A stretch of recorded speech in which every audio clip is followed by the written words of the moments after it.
Today, you'll explore life and travel in the city of 10,000 shrines, Kyoto, Japan. To talk about the history of Kyoto a little bit, it's one of the only cities that wasn't destroyed during World War II. So you still have a lot of the older architecture. In addition to that, it's kind of always been known as the cultural capital of Japan. So yeah, very traditional, very old city. And we dig into some of those traditions and places to see if you're visiting with my guest, Taro Moberly, a street and travel photographer who you just heard from, based in Kyoto, Japan. His book, In Kyoto, guides readers through the many faces of his adopted hometown and Japan's cultural and spiritual heart. During our chat, we also discuss photography as an act of creative expression. Photography has kind of been my way of expressing how I feel, how I see the world around me. And if you've ever thought about moving abroad to a country that is part of your heritage or your family background, your roots, and reconnecting with that, or maybe connecting with that for the first time, you'll discover how Taro ended up moving to Japan to connect with his family heritage and why he stuck around. We also get into some of the unique nuances of Japanese culture and even answer the question how you can move to Japan if that's something you want to do. The easiest way to move to Japan, if you're coming from any other country, really, the easiest way is to... You'll have to tune in to hear the answer to that question and much more coming your way today. Plus, I'll give you a song to pair this episode with. Maybe you can guess which song it is. Perhaps. We'll see. Plus a thoughtful Japanese proverb to send you on your way to a productive week. And a shout out to somebody in this community who's adjusting to their new life on the road. All that happening in today's episode right now. So buckle up, strap in. Thanks for being here. And yokosa to the Zero to Travel podcast, my friend.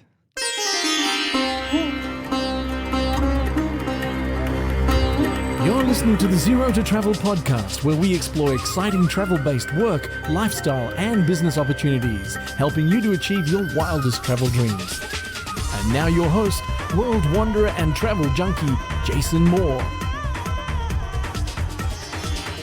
Hey, what's up? It's Jason here with ZeroToTravel.com. Welcome to the show. Thanks for hanging out, letting me bring a little travel into your ears today. This is the show to help you travel the world on your terms to fill your life with as much travel as you desire, no matter what your situation or experience. Are you enjoying Destinations Month? January is all about destinations, a good time to start getting those travel dreams churning again, figuring out where you might want to go this year and the next couple years. And we're continuing that with a trip to Kyoto, Japan today, a place that I've been dying to visit for a long time that I know I'll get to one day. Of course, much more going on in this conversation than just the destination piece, but we do get some tips on what to see, what makes Kyoto such a special city, being really the cultural and spiritual heart of Japan. And just a couple notes before we dive in. If you want something to accompany this show, I would recommend you check out Taro's website, either taromoberly.com. We'll link to that in the show notes, or his Instagram, where you can see some of the pictures from Kyoto, and that way you can kind of get a little bit of the visual vibe on some of the things we're discussing and some of those small but magical moments we witness as travelers that we touch on in our conversation today. Just one of the many things that comes up. I hope you enjoy it. Stick around on the back end if you'd like. We'll leave you with a Japanese proverb, something that we can all carry through with us for the rest of the year. A shout out to a listener and a little song pairing to close it out if you're so inclined. So without further ado, please enjoy my conversation with Taro. Thanks for listening, for being here today, and I'll see you on the other side, my friend.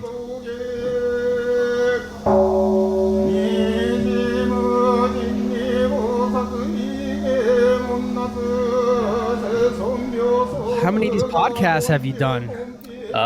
Grand total of 0. This is the first one. Yeah. No way. Yeah. Zero to Travel's your first ever podcast? Zero to podcast. So yeah, if I make mistakes here and there, I apologize. You can't make a mistake if you're just having a conversation and being honest. So True. this is a mistake-free zone as long as you bring yourself and a smile. Welcome to the show, man. This is the show. It's happening right now. Are we going? No, thanks for having me. We're going. I'm really excited to have you because Kyoto is a place that I've never been, and it's definitely on the so-called bucket list or live list or whatever you want to call it, life list of places to go. Of course, I should formally say Taro Moberly, welcome to the Zero to Travel podcast, my friend, a street and travel photographer based in Kyoto, Japan. And we're going to get into your story a bit today because I want to hear how you ended up where you ended up from California, which I guess we should start with California. Like, did you grow up in a city there or a small town? Where were you? Yeah, born and raised in the San Francisco Bay Area. Lived there for most of my youth, I guess. All of my youth. And went down to San Luis Obispo, which is halfway between San Francisco and LA for university. So yeah, I'm a California boy, born and raised. I remember the first time going to San Francisco. It was always a place I had wanted to visit, and I got this touring job, and they're like, well, you have a week off. You guys want to, tell us where to fly you home. And I was like, can we go somewhere else? Do we have to go home? And they were like, yeah, we'll fly you wherever. And I was like, San Francisco, baby. And went out there and just fell in love with the city. Nice. Went to City Lights bookstore and walked around, saw the Golden Gate Bridge, did the whole thing. And it's so charming. And I'm just wondering, I guess, what it was like to grow up in that city. Yeah, so I actually grew up not in the city itself, but kind of south. I grew up near San Jose, which is where it's like where all the tech companies are, right? Yeah, so like okay. Apple, Silicon Google. Valley. Silicon Valley, exactly. So growing up around that area is kind of just around computers most of my life, right? Like my dad worked for a big tech company, and just growing up, we just had computers all around the house. Even if you go to my parents' house now, there's like a computer. There's 3 computers in every room, right? It definitely had a lot of that exposure growing up, and even kind of as more of an adult, like there's a lot of that like entrepreneurial spirit going around. Like people are trying to have the next big tech startup. So you see a lot of that going around. Yeah, I enjoy tech. I love like computers and things like that. I've never gotten too into it. A lot of my friends would get into like programming and coding and things like that. I've dabbled with it. I played around with it. Ultimately, it's not something that I can stay focused on. It's not quite for me, but yeah, it's definitely really fun to watch, I think. The city itself, San Francisco, is definitely a lot of fun to hang out in. It's definitely a very quirky city. I don't know. For example, I recently took a friend there. They're super surprised to see like, people walking around naked in the street, or you'll see like a bike, like a group of people riding bikes by, and no one's wearing clothes, and it's shocking to people who've never seen it before, right? So yeah, things like that. It kind of makes it an interesting place to hang out. Yeah, it sounds like, I mean, from what I've heard, people have been getting priced out of there for a while now, which is super sad. Yeah, one of the most expensive places in the country. I think like New York, the Hamptons might be one up on that, but yeah, with all the tech companies coming in, obviously there's a lot of money there. So it's just been raising prices for housing and things like that. Luckily for my parents, like they have a house there, and it's just gaining in value. I suppose they've been living there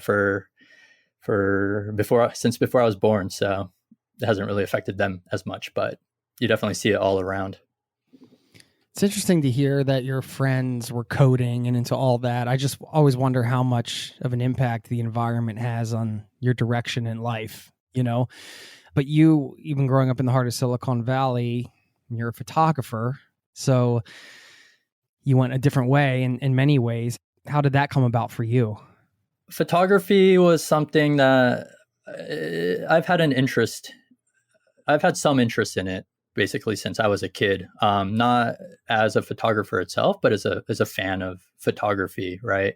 So my family always subscribed to, say, like National Geographic magazine and things like that. And I remember looking through the magazine pages and just being amazed at not only the content of the photo, but just kind of the art of the photo itself. My family has kind of had a long history with art. My aunts and uncles, there's a lot of like painters, people who are into like more contemporary art. So yeah, I've been surrounded by art just through my family growing up. But photography was kind of the art form that I was always the most interested in. I never really started taking photos until kind of later in life. I did it on and off. Like I took photo classes in high school and things like that. But I think when I moved to Japan is when I really kind of embraced photography as something that I enjoy doing. So that's kind of been the story there. Yeah.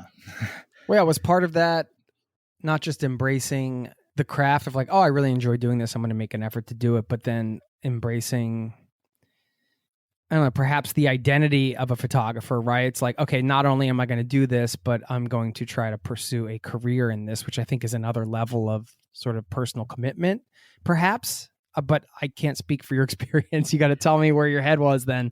Yeah. Well, actually, photography for me still isn't a career. I actually have a day job, which is nobody hates on the side hustle here, Taro. Yeah. Yeah. Photography for me has just been something that it's been a form of self-expression. I'm a pretty introverted guy. I don't really speak too much. Usually I only really open up to people that are really close to me or after I've had a few beers. But photography has kind of been my way of expressing kind of how I feel, how I kind of see the world around me, I suppose. It's another form of communication for you, essentially. What is that? Yeah, what does that communicate for you that you can't do in other ways? I don't know. Like being on a podcast right now, it's kind of weird to say, but I've never really been strong with words.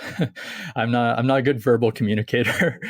Just something visually about photography. I could look at a photo and I don't know, kind of read into the story behind the photo, right? Like what's going on in the photo. They say a photo can tell what, like a picture can say 1,000 words or whatever the saying is. It's absolutely true to me, right? If I look at a photo, I try to think like, oh, what was going through their head when they took this? Like, why did they take this? And there's so much about it. Like what's the subject? What's even the lighting of the photo? Everything is there for a reason. Usually it's there for a reason, right? So it's like, why is it like that? And in my own photography, that's kind of what I try to express as well. One of my favorite parts of travel is living abroad or really just wandering around anywhere is kind of seeing these small vignettes kind of play out. You want to look at them like that. It's a moment in somebody's life that you happen to just walk by. It doesn't even have to be exciting. It can be just a mundane moment, but something about it to you. I'm not sure what it is. Like what attracts you to a moment that makes you want to capture it, I guess would be the question. It's hard to say. even for me, it's hard to answer, right? It's like you kind of see it and you just know it. Something special. Yeah. And for me, especially as living in Kyoto now, something I want to express with my photography is just kind of what is life like here, right? For a lot of my people who are looking at my photos, they probably don't live in Kyoto. Most of them don't even live in Japan. So just kind of, I want to express kind of what is like daily life like what does the world look like here? what will they see if they were walking in my shoes, or if they were just walking through the city? And yeah, seeing people on the street that have like a moment to themselves, right? Like you see them and kind of wonder, like, what are you thinking right now, or what's going through your head right now, right? What's your story is what I'm getting at. And hopefully with my photography, I could kind of show a little bit of that story. It's interesting we have that in common because, this is where I do it right here Through on the the podcast. podcast, right? Yeah, I just want to hear people's story and hear their perspectives, and it's so nice to share that with people. Why is it so nice to express yourself and share things as a human? Why is that? Why do we have that innate desire? I feel like if I'm not doing that for an extended period of time, something definitely feels off for me. Yeah, well, they say humans are social animals, right? Yeah, but you could argue that what you do is not, it may not be super social if you're I don't want to use the term lurking. If you're lurking around the corner taking a picture of somebody in an alley doing something, lurking's the wrong word, but you know what I mean. Yeah. No, yeah. It kind of is what it is. I have a bunch of other street photography friends, and people post photos on Instagram and things like that, and the comments are always like, "Oh, you're the best lurker out there," and stuff like that. It's what it is. Okay, so I did use the right word. Great. Yeah. Hopefully it's not as creepy as it sounds, but well, you're doing it in a different way, of course. Absolutely. For absolutely. art's sake. Well, had you traveled a lot before you moved to Japan? And I do want to hear why you ended up living there in the first place. But yes, I've been very fortunate. When I was young, my parents would take me kind of all around the world. Really, I shouldn't say that. Maybe it was mostly to Asia. You might be able to tell by my name, Taro. Taro is actually a Japanese name. So my mother's family is from Japan, and my mom grew up actually here in Kyoto. So when I was young, we spent a lot of time here in Japan, traveling around and to other places as well. Ultimately, my parents decided that they just like really warm tropical islands, so we ended up going to Fiji like every year, which, like, looking back, I think I probably didn't appreciate it enough. I could go for a vacation in Fiji right now, but and then which kind of brings me to why I'm here now. So being here, kind of visiting during summer vacations as a kid, visiting family and kind of touring around the country, I really kind of wanted to experience what it's like to not just visit for a summer, but try to like live here. Ultimately, I wanted to spend a couple of years and kind of experience the culture on a deeper level than just visiting. Kind of learn about my heritage a little bit more. Get to know my family on my mom's side more. My grandmother is still going hard. She's over in Kyoto. She's here in Kyoto. And I have other family around as well. So kind of get closer with them and get to know them on a level that I didn't get to as a child. So that's kind of the reason why I chose to come here. And in 2015, I'd graduated college and I was working for a couple of years. I was doing kind of online marketing for a online sports retailer, mostly working with like running equipment, running shoes and things like that. But I just kind of had an opportunity to come and move to Japan, and I took it and I'm here. And originally I was only supposed to, in my mind, I thought I was only going to be here for like a year or two. But that was 2015. So 7 years later, and I'm still around. Haven't left yet. Wow. What brought you there? Was it a work opportunity or? Yeah. So the easiest way to move to Japan, if you're coming from any other country, really, the easiest way is to come in teaching English. And that's the route that I took originally. There's a number of like different ways that you can teach English. A lot of people will kind of get a job with like a private teaching or private school, I guess, like an English language classroom. It's called like an eikaiwa in Japanese, but they're like private lessons, usually with adults or with kind of students that are practicing for a college entrance exam or some sort of other test.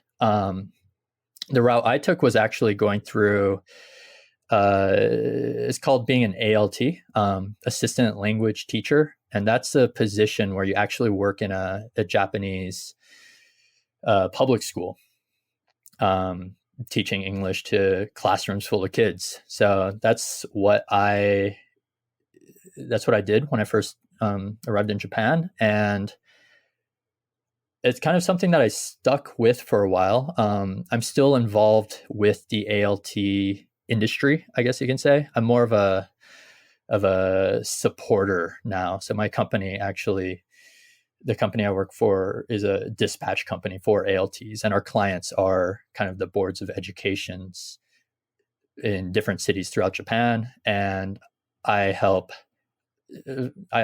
new ALTs kind of get situated, kind of familiarize them with the working culture here in Japan, and kind of help them out in the classroom as well. So yeah, I'm still involved with that. That's my day job. Nothing to do with photography. If somebody was interested in pursuing that route, just quickly, could you share like a resource or two that would be helpful, if you can think of any offhand? Yeah. So the most common, I guess the most popular program that people do it through is called the JET program. JET. I don't stand for Japanese English teacher. I actually don't know what it stands for, but it's a government funded program. It's quite competitive from what I hear, and you have to interview abroad. If you get selected, they bring you over and they will put you in a school or two, maybe three. But they take care of you, I think. From what I've heard, they pay relatively well. They kind of help you out with housing, things like that.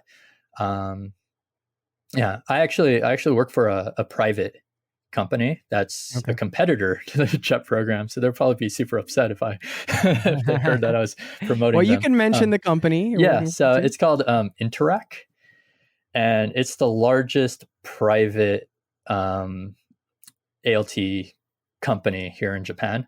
I guess so. It'd be second to the JET program. So it's Interac, like interact without the T at the end. And it's the same deal. Like most people will come from overseas, they'll get hired overseas, they'll come to Japan, and then they will get placed in a kind of a random city. You get some choice in terms of where you end up, but for the most part, it's kind of like, we have a position in this city up on this island. Enjoy it. You got to be open for an experience. It looks Absolutely. like the website's interactnetwork.com. Is that right? That sounds right. Yeah. It looks like it. And the other one is, the Japan Exchange and Teaching Program. We'll link to all these in the show notes, and of course your website and your Instagram and everything like that as well. It's great. You never know if somebody's listening that they're like, hey, this sounds interesting. Like maybe this is a way to go to Japan. Then just like to get a couple resources there. But for sure. I want to hear about life in Kyoto. You said you came to experience life in Japan and specifically in Kyoto. So tell us about it. Like, what is life like there? I'm really curious. Yeah. Well, Kyoto itself, I feel, is a very unique city.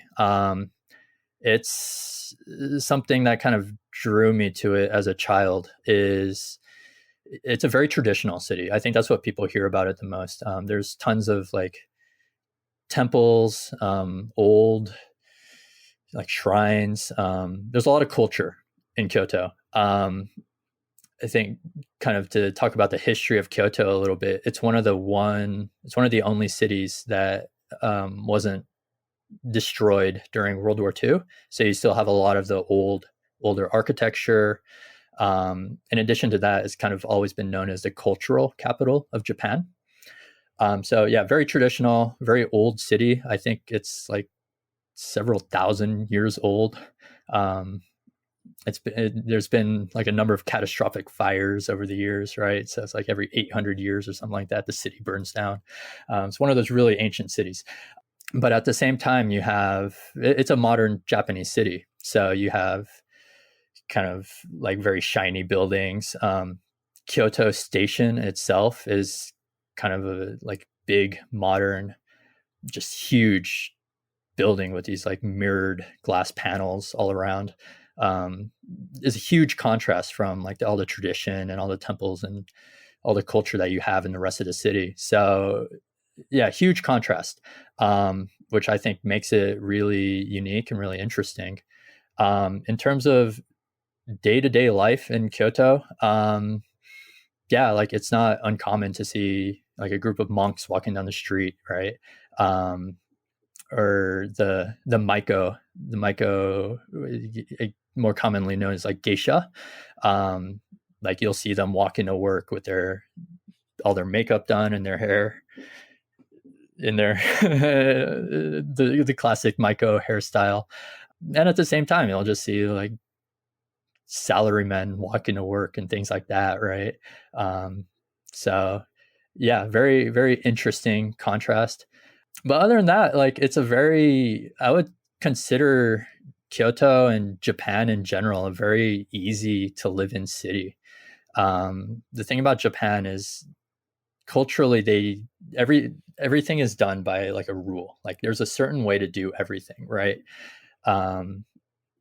There's a certain way to greet people in the morning. There's a certain way to like take your shoes off when you enter someone's home. There's a certain way to I don't know. There's a certain way you go to a convenience store and you pay for your food. There's a certain way to do that, right? And can you explain one? Like what do you have to do? Like a convenience store. So yeah, you go. It's not in depth or anything, but the things that the cashier will ask you, right? They're going to be the same exact things every single time. Like they have these rules. So it's like you go there, they'll ask you if you want to buy a bag, right? And they'll ask you using the same language, like a shopping bag. They'll ask you like how you want to pay. They'll thank you the same way. They'll greet you when you walk into the store. It's all very structured. Coming from the US, I think that's something that is very different, right? Where US people will be a little bit more creative with how they interact with other people, right? When you get used to how things work here in Japan, it makes things very easy because you can just kind of go through your day without you can just kind of flow with it, right? Because you know exactly how everything's going to happen. But yeah, everything's very structured for sure. I think that's one of the things that most people have a lot of culture shock with when they first arrive in Japan. Like, I don't know. I was in the train station the other day and there's like arrows telling you look at the ground and there's arrows telling you how to get to like the front of the train station, how to get to other train lines. It's like, you just have to look down and follow the arrow. You don't have to explore or anything. You just kind of follow the rules. So yeah, it's fun. It's very different from America, I think. Do you miss home, or does it feel like home there now after 7 years in some way, or not really? Yeah, I miss home a lot. I was able to visit the US back a couple of weeks ago now, so maybe 2 weeks ago, for the first time since COVID, actually. And yeah, I miss it. Obviously, friends and family are over there. But there's something about home, right? Like a home is where the heart is. Like I could feel really relaxed when I'm there. Not to say that I'm uncomfortable here in Japan. Like having lived here 7 years, I'm very, very used to it. I'm very comfortable here, but there's something about being home that always feels good, right? I think one of the most striking things is something you're not used to, having lived in Japan, and then going back to the US, is the amount of small talk people engage in. Right? Like you sit down at a restaurant and the waiter will ask you, how's your day going, right? They'll talk about the menu, things like that. Whereas here in Japan, you don't get any of that. Straight to business. Okay, what are you gonna eat? Yeah, it's pretty similar in Scandinavia. They cut out a lot of the chit chat, at least in Norway. I like the chit chat. Yeah, it's nice once in a while, right? Like you get the feeling that people are friendly, right? Yeah. But it's just different. It's just a different. It really is, and you settle into it. We'll be right back after a word from our sponsor. Let this be your reminder to take your PTO and use it on a fun trip. Travel lovers, meet the U.S. Bank Altitude Connect Visa Signature Card.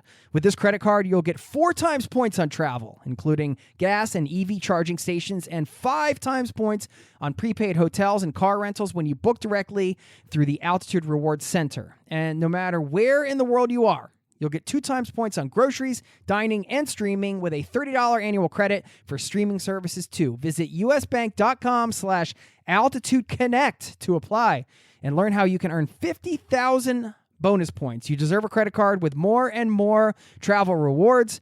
Apply to become an Altitude Connect cardholder at usbank.com/altitudeconnect. Limited time offer. The creditor and issuer of this card is U.S. Bank National Association, pursuant to a license from Visa USA Inc. Some restrictions may apply. Now, let's get back to the show. Obviously, a very popular place to visit. I wanted to hear from you, having lived there for quite a while. What should people see and do when they come to Kyoto? What would you tell people?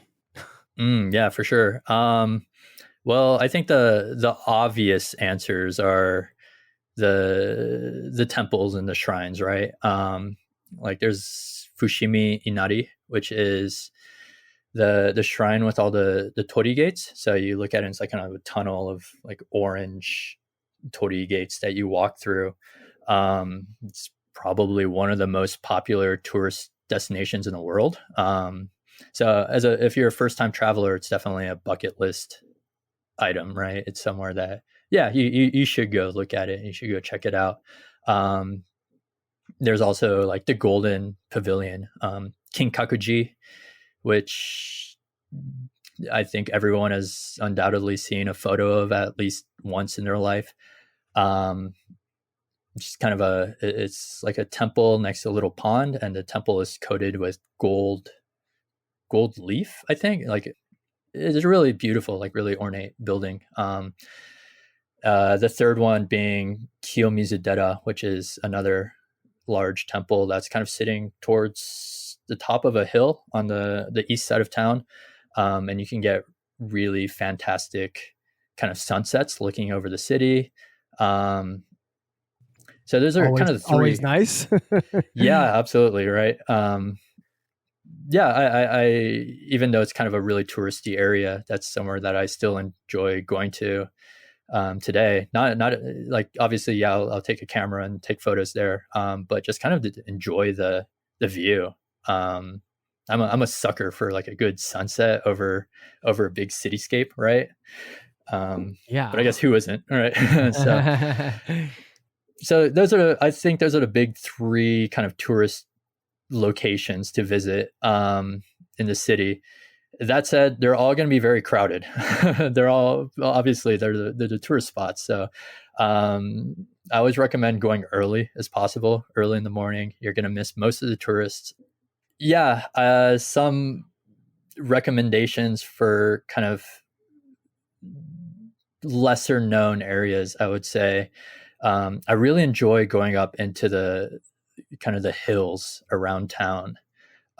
So just east of Kyoto City, there's a mountain called Mount Hiei, Hiezan in Japanese. It's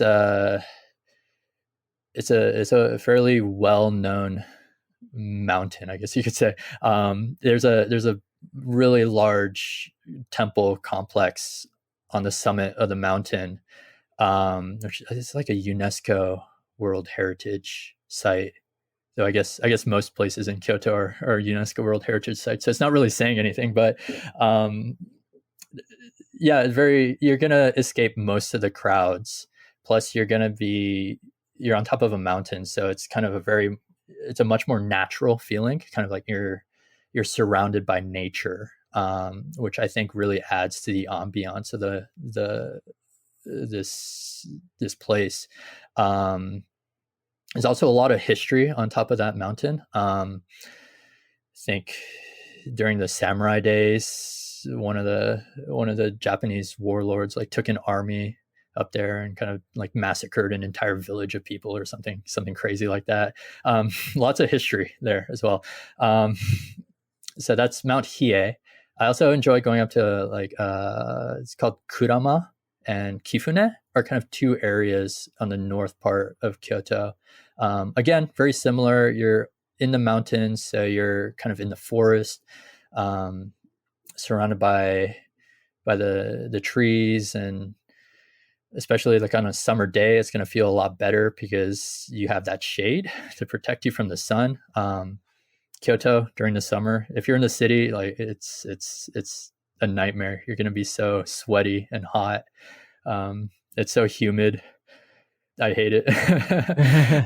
So I really like kind of getting out of town into the more natural areas. Kifune and Kurama also kind of, they have like a little village around the area.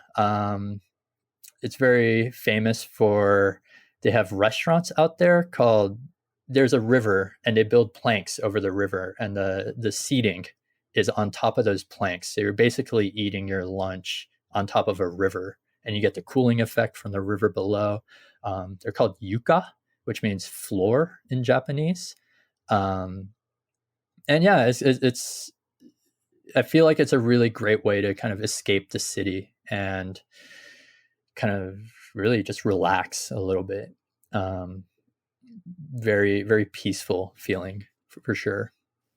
Do you speak Japanese? Yeah, I speak enough.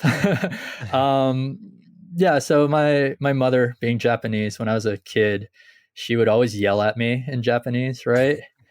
So much easier to yell at somebody in your native tongue. It really is. It really is. Having worked at schools, like when I yell at, I don't yell at kids, but if I really want to say something like serious, or if I'm feeling upset and I try to say something in Japanese, it doesn't sound right. Like, right, I always kind of get a blank stare and kind of like, they kind of laugh at me. Yeah, I joke around with my wife, if we spoke Norwegian all the time with each other, then we'd probably get in a lot less fights, just because, if I'm upset and I want to say something, make a crack, or, say, well, you shouldn't have done this. If Yeah. I have to think about it in Norwegian first, or if it just immediately adds like a layer, between my sort of upsettedness and that person. And I'm like, oh, it's just, maybe this isn't a big deal. It kills the flow, right? Yeah, probably in a good way. Yeah, I suppose you can't express the same passion when you're upset in a different language. But yeah, I grew up around a lot of Japanese. I never really studied it formally, but kind of having that exposure as a child and kind of being here in Japan now, it's been much easier for me to kind of just pick it up, and I never really studied it. So I kind of just absorbed it. And at this point, yeah, I could communicate if I have to communicate, right? I speak to my friends in Japanese. Day-to-day life is no issue. I would say. So you're communicating in Japanese as you go about your day, which obviously makes a big difference with, I think, quality of life too. When you're living somewhere, it ingratiates you a lot more, I think. Yeah, absolutely. Living in a city in Japan, I would say that knowing Japanese is not, it's not a requirement, especially in a place like Kyoto. Like it's so geared towards tourists now, that everything that you see will be written both in Japanese and English, Yeah, right? just because so many people come to visit. Yeah, absolutely. That said, if you're gonna live in a different country, like the more of the language you understand, the easier your life is gonna be. The more convenient it's gonna be, especially if you're say coming to teach English, right? Like you've come here to show other people or to teach other people your language. It's only fair that you take some of their language as well, right? So I always encourage people to try to pick up as much of the language as you can. Japanese itself is they say it's a really difficult language to learn, right? Like writing, especially, there's 3 different writing systems, thousands of characters to learn.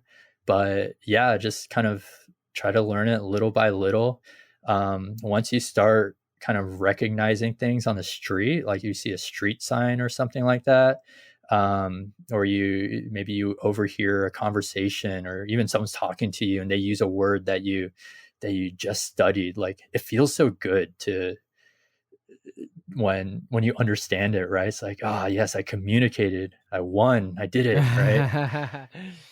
Yeah. Well, it starts stripping down the society opens up in a certain way, right? You're not just floating through a bunch of things you understand, hearing background noise that you don't understand. You start to be a part of it in a different way. I think that really opens up the connection with the country. And then, of course, the people. And I wanted to ask you about the connection for you, because you mentioned wanting to like connect with your heritage. And after all this time there, I'm just wondering, have you like, I don't know if there's a way to define successfully connecting to your heritage. It's a very difficult thing, but what is your feeling on that? Is that something you feel like you've been able to do? And if so, what has that done for you? I think I've learned a lot about myself. I definitely, like, obviously, like I've gotten to know my family more. I understand the dynamics between my family, and on a whole level that I never really understood as a kid. But I feel like a lot of how I act, even before moving to Japan, like I can see part of that Japanese heritage through kind of my day-to-day behavior, even living in the US, right? So for example, I've always been very conscious of kind of my presence, the effect I'm having on the people around me. Even in like living in America, like I would kind of go out of my way to make sure I wasn't like annoying people or things like that, right? And living in Japan, like that's a very Japanese trait. Like in Japan, people are they will go far out of their way to make sure that they're not inconveniencing people around them, or that they're not, you know, making people's lives or people's lives any worse in any way. Um, how you're perceived is a very big thing here in Japan, and that's kind of like looking at that and looking at my own behavior. I've always kind of I've looked at it and said, hey, I could kind of see that in myself. Maybe part of it is because I spent a lot of time here as a kid. Um, my mother is a very loud and outspoken woman, so I didn't get it from her for sure, but from her family it's definitely possible. Things like that, I kind of see myself as like a mix between my American heritage and Japanese for sure. So yeah, it's definitely been very eye-opening, and a great chance for me to kind of discover more about myself. Yeah. Without having been there, you might not have recognized these things. And it's interesting how being in another culture can act as a mirror in a lot of ways to your own behaviors, and maybe make you question certain behaviors or certain things about yourself in a different way, and perhaps noticing which of those may be cultural. And it just gives you a heightened awareness, I feel, around a lot of different things. And Absolutely. it makes you start asking questions like, all right, well, am I just behaving this way in these certain situations or whatever the case? Or is this like a personality trait that's just within me? Or is this something that was kind of just part of my growing up in the was it just a cultural construct? And is it serving me anymore even, in some cases, you know what I mean? Yeah. It's, it opens up a lot of questions. It does. Culturally as well. I think one of the most valuable things to me, having like lived in a different country and really kind of gotten to know the culture, is it's allowed me to kind of look back at how things are back home, right? Because I'm in a country where really like every little thing is, the culture is just so vastly different from what we're used to in the US. It kind of opened my eyes to how things are different back home and made me realize, what, I've never realized this about people in America. Or I've never realized about this about how we do things in America.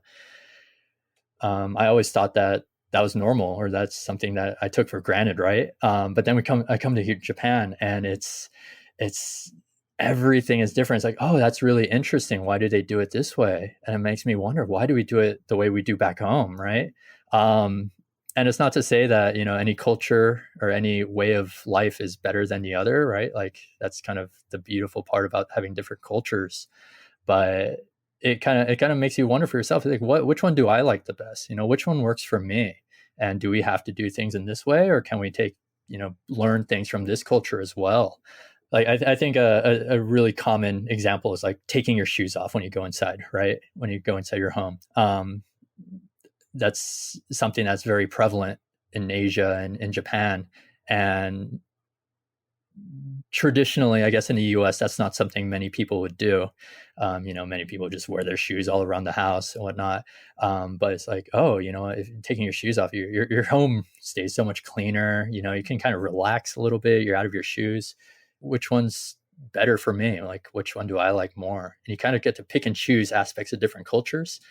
Clearly taking your shoes off is better. I mean, we do it here in Norway too. And it's like, why would I like walk all over the streets and into the public restroom and then come home and walk with the same shoes in my house? Take your shoes off. It's kind of mind blowing now that you like think about it, right? It's like The outside world is gross. we walk on some disgusting ground, like, but yeah, things like that.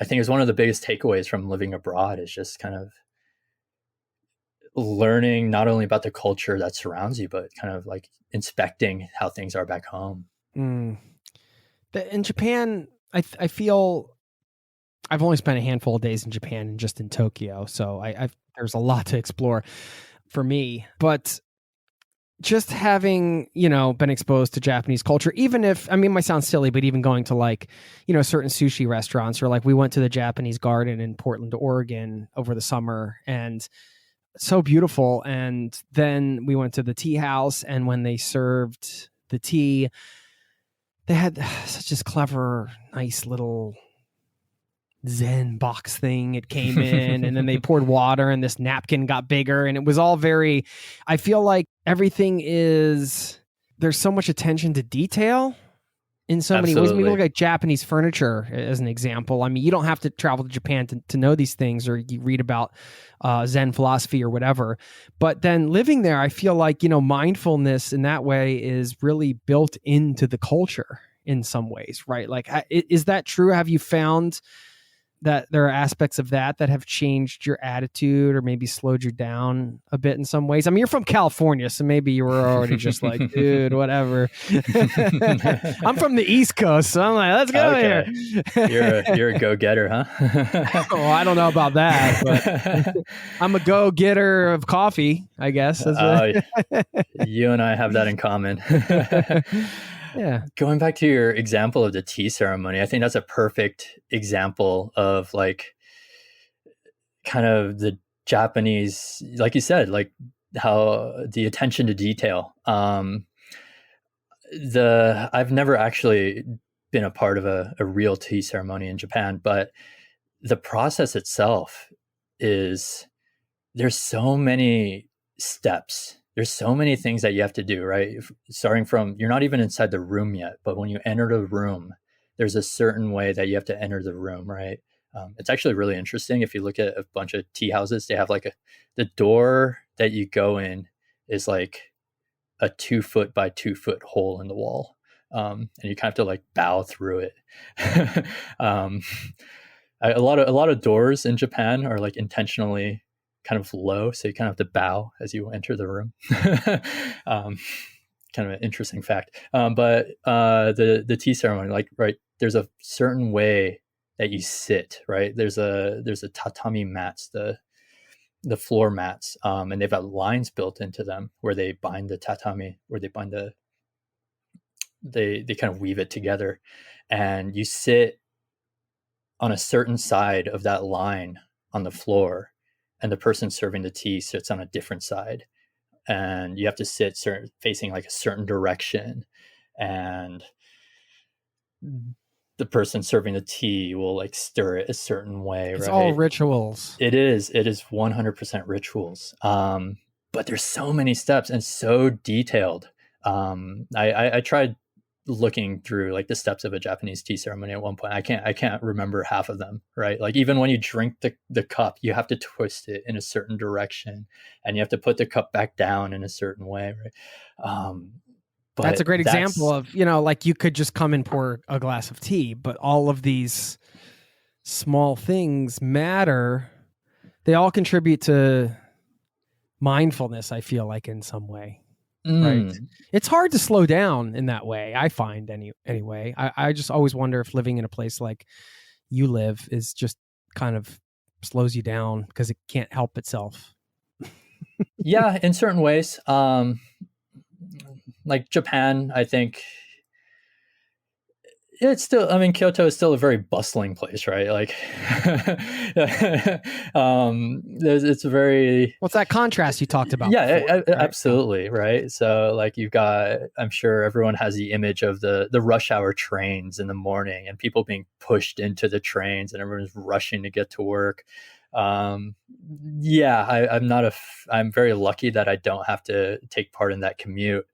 It's to the point where even like a sit-down breakfast restaurant isn't really a thing in Japan unless you're staying at like a high-end hotel or a ryokan, which is like a big fancy Japanese inn, because people don't have time to go out and eat breakfast, right? People are rushing out the door to get to work. But yeah, at the same time, like so much of the culture is based around taking things slowly and kind of being aware of your surroundings, right?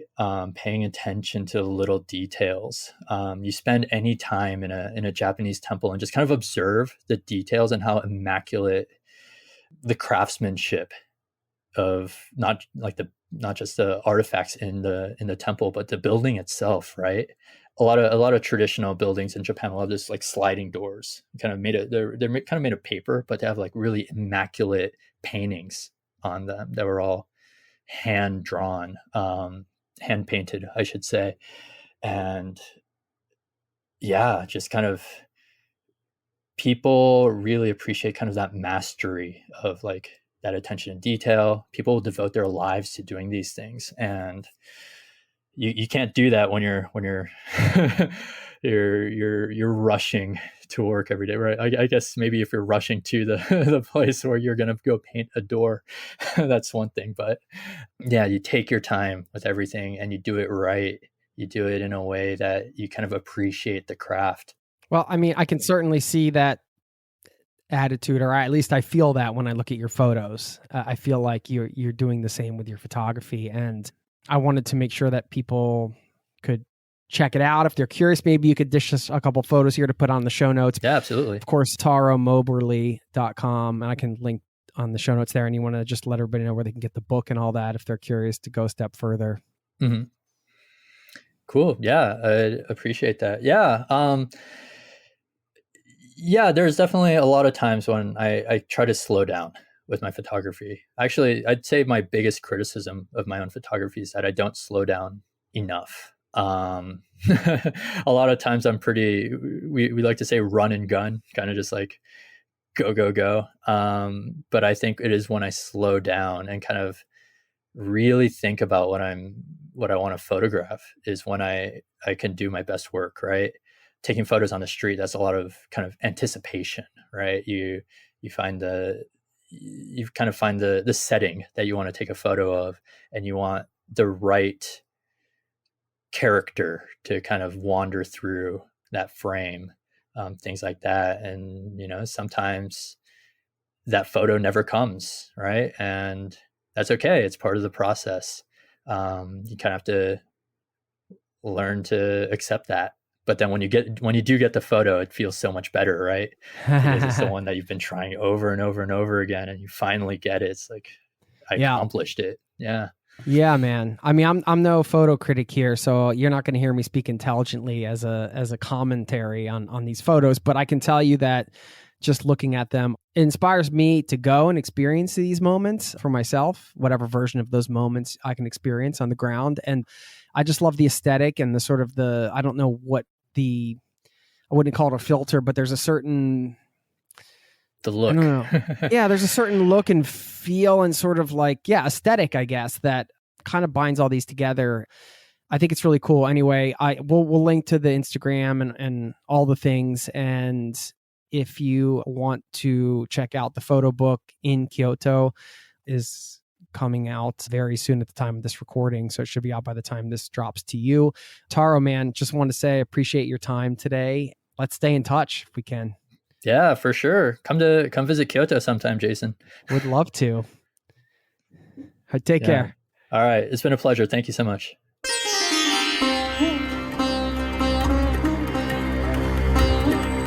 There you have it. I want to thank Taro Moberly once again for stopping by the show and sharing a bit about his life in Kyoto, Japan. We've got one more week left of Destinations Month. It's not like we're not going to cover destinations the rest of the year, but I had a lot of destination-themed episodes, so I thought packing them in to this month would be a fun thing to do. Hope you're enjoying it as much as I'm enjoying bringing it to you. Before I let you slip and slide out of here and get about your day, I do have a few things to share that I mentioned at the top. And we'll start with this shout out to a listener right here in this community who's kickstarting a life of travel. And I love where he took the time to record this voicemail for me. Here it is. My name is Brett Hunter. I'm from Perth, Australia. I've just started my travel journey. I'm currently in an airport at Senai Airport in Malaysia. It's honestly been a hard couple of days adjusting to this new life that I am starting for a while. And yeah, I've been listening to your podcast for the last year, and it's really gotten me off the ground for for this travel journey that I'm on. So let's say thank you very much, and I hope to continue listening to your podcast for a long time into the future. Thank you. Thank you, Brett, and congratulations. I love that you took the time to do that at the airport. I mean, literally out on the road right there, right now. And it's always wonderful to share these community voicemails, to share these stories. And I think this one's a good reminder of the fact that sometimes we work so hard to set ourselves up for a trip or a gap year or whatever the case is, even just a 2-week or 1 week or weekend vacation. And it's not always smooth right in the beginning, right? Like Brett said, he's having a bit of a hard time these first couple days adjusting to this new life. And it is really a new life when you've sort of left everything behind. You're taking off for a longer term period of time, and that's okay. So if you're out there and you're just starting out on a trip, or if you're getting ready to, don't get discouraged if, those first couple days, couple weeks, even month, whatever the case is for you, it's a bit of an adjustment period, like there is for everything in life. Just because we achieved our goal doesn't necessarily mean there aren't going to be some challenges right away with that. It's always challenging to kind of open up a new chapter in life. So anyway, I'm sure, Brett, you're going to thrive and enjoy your time out on the road. And I just wanted to publicly acknowledge your accomplishment here on the podcast. Congratulations for doing what it takes to get out there to live your travel dream. If you have a story you want to share, travel tip, anything you want to share with the community, really, just want to say hi, you can always leave me a voicemail. I have a link in all of the show notes. Very easy to do. No email required. Just push a button. Takes 90 seconds or less. Go ahead and do that if you want to get in touch. Okay. Let's see. 2 things. Japanese proverb coming in a second. First, the song pairing. Of course, I mean, I wish I had the rights to this so I could play it right now at the end of the show, but I don't. Phoebe Bridgers has a song called Kyoto. It's got a banging horn section. And if you've never heard the song Kyoto, you can search that wherever you stream music by Phoebe Bridgers. Cool song. I like it. Different take on Kyoto than we heard today in the interview. And this Japanese proverb, like I said at the top, this is something that we can carry with us throughout the year. Something to keep us strong, keep us going whenever things get tough, which they inevitably do, or things happen. And it goes like this. Fall down 7 times, get up 8 times. Love it. Thanks for your time today. You got like how many millions of podcasts to choose from, and you're here as part of the Zero to Travel community. I can't tell you how much that means to me.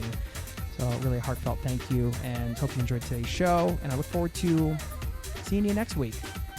Peace and love to you and yours. Have a great day. Cheers. This podcast has been brought to you by ZeroToTravel.com. Ideas and advice to make your travel dreams a reality.